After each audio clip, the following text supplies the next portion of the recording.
ساتھ صوبائی امیر جمعیت علماء اسلام اور سینیٹر مولانا طور رحمان صاحب موجود ہیں. ان سے پوچھتے ہیں کہ وہ جو موجودہ حکومت ہے ان کے حوالے سے ان کا کیا موقف ہے. بسم اللہ الرحمن الرحیم. موجودہ حکومت کو حکومت کہنا میرے خیال میں زیادتی ہوگی. یہ لائے ہوئے لوگ ہیں اور یہ کسی دوسرے کی ایما پر حکومت کر رہے ہیں. پہلے بھی ایسی ہی حکومتیں بنتی رہی ہیں، لیکن یہ کہ ان میں نہ کوئی صلاحیت ہے، نہ ان کا کوئی ویژن ہے، نہ ان کو کچھ سمجھ ہے، اور آئے روز جو ہے وہ صرف اپنے ایجنٹی اور اپنی نوکری کر رہے ہیں. باقی حالات جو ہیں وہ دن بدن بگڑتے جا رہے ہیں. قوم جو ہے وہ مضطرب ہے. معاشی طور پر ملک تباہی کے گڑھوں میں گر چکا ہے اور ہر ایک طبقہ، ہر ایک شخص پریشان ہے.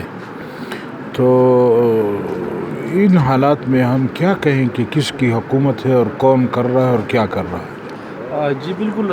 یہ تو یہ بات ہوئی تھی کہ عید کے بعد جو ہے وہ حکومت جو ہے وہ اسے گرائی جائے گی. اچانک سینٹ چیئرمین ہے ان کا فیصلہ کس طرح آیا اپوزیشن؟ دیکھیے، سینٹ ہو یا قومی اسمبلی ہو، یہ بنیادی چیزیں ہیں حکومت کے لیے کہ حکومتیں بنتی اس کی بنیاد پر ہیں. لیکن بہرکیف چونکہ اس وقت اپوزیشن کی جماعتیں اکٹھی ہوئی ہیں اور ان کا خیال یہ ہے کہ ہم ابتدا جو ہیں وہ یہاں سے کرتے ہیں. ایک تو سینٹ کے اندر اپوزیشن کی قوت بڑی مضبوط ہے، افرادی قوت مضبوط ہے. تو اس بنیاد پر پہلے فیصلہ کیا ہے کہ ہم سینٹ میں اپنے مرضی کا چیئرمین لے آئیں تاکہ ہمیں مستقبل میں آسانی ہو. اور گورنمنٹ کے لیے ایک بہت بڑا دھچکا بھی ہوگا کیونکہ یہاں پر ان کی ہار جو ہے وہ یقینی ہے. جی، حکومت تو دعوے بھی کر رہی ہے کہ ہم جو ہے سجرانی جو چیئرمین سینٹ ہے ان کی ہمارے ساتھ جو گنتی ہے وہ پوری ہے. اس حوالے سے آپ کیا کہیں گے؟ دل کے بہلانے کو غالب یہ خیال اچھا ہے. ان کی ایک وہ تو ہوگی کہ اپنے دل کو تسلی دیں گے، لیکن حقیقت یہ نہیں ہے. میں یہ سمجھتا ہوں کہ سنجرانی صاحب جب سے وہاں پر ایک درخواست جمع ہوئی ہے وہ شاید آج سے اپنے آپ کو چیئرمین نہیں سمجھ رہے، اور مستقبل میں ان کو سب کچھ نظر آ رہا ہے کہ جس دن بھی اجلاس بلایا جائے گا اس دن سنجرانی صاحب کی چھٹی ہوگی. اس حوالے سے بھی بتائیے کہ اے پی سی میں جو ہے رہبر کمیٹی کی چیئرمین اکرم خان دورانی ہے، تو آپ بطور چیئرمین سینٹ کے لیے آپ نے کاغذات کیوں نہیں جمع کیے؟ دیکھیے، تو اپوزیشن کی جماعتوں کے مشورے کے ساتھ طے ہوا ہے، اور ایک اعتراض اگر یہ کے پی کے کی طرف آ جاتا یا کسی دوسری جماعت کی طرف چلا جاتا. ایک تو سینٹ میں ہماری پوزیشن آپ کے سامنے ہے، ہم 4 اراکین ہیں جمعیت علماء اسلام کی.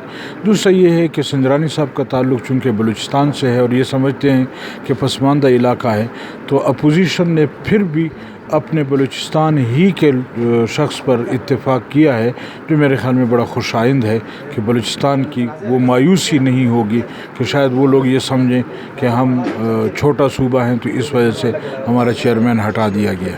چیئرمین سینٹ کی جو ہٹانے کے بعد جو ہے اپوزیشن کے لیے کیا اقدامات وہ مزید کیا کریں گے حکومت گرانے کے لیے؟ یہ بہت بڑی چیز ہوگی کہ جب آپ ایک عمارت سے بنیاد سے ایک پتھر نکال لیں گے تو پھر وہ عمارت کمزور ہو جاتی ہے اور اس کے گرنے میں دیر نہیں لگتی. جی سر، یہ بتائیے کہ جو سربراہ ہے مولانا فضل الرحمان کی جانب سے یہ لیک ڈاؤن کی محرم کے بعد لیک ڈاؤن کا اعلان ہوا ہے، تو وہ کتنا کامیاب ہوگا اور معاشی جو ابھی استحصال جاری ہے اس میں کتنی کمی آئیں گی؟ اس وقت جو صورتحال چل رہی ہے پورے ملک میں، ہم نے 25 تاریخ کو پشاور میں ملین مارچ کا اعلان کیا ہوا ہے، اور 28 جولائی کو ہم نے کوئٹہ میں ملین. لیکن ہمارے کارکن ورکر جو ہے وہ ہم سے پوچھتے ہیں کہ چھوڑو پشاور اور کوئٹہ کو، یہ بتاؤ کہ اسلام آباد کب جا رہے ہو. تو ہر کارکن، ہر شہری، ہر آدمی اسلام آباد کی طرف چلنے کو تیار ہے، اور جس دن یہ قافلہ اسلام آباد کا رخ کرے گا تو میرے خیال میں نہ سلیکٹڈ اور نہ ان کو سلیکٹ کرنے والے اس کو روک پائیں گے. یہ پھر خس و خاشاک کی طرف بہتے ہوئے نظر آئیں گے. جی آپ بطور خیبر پختونخوا کی نئی امیر منتخب ہوئے ہیں آئے ہیں تو کیا اصلاحات ہے خیبر پختونخوا میں کہ آپ کی جا رہی ہے کہ جو ابھی حکومت میں موجودہ حکومت ہے صوبائی حکومت ہے ان کے خلاف آپ کیا رد عمل دیں گے اور اپنی پارٹی کو کس طرح اٹھائیں گے؟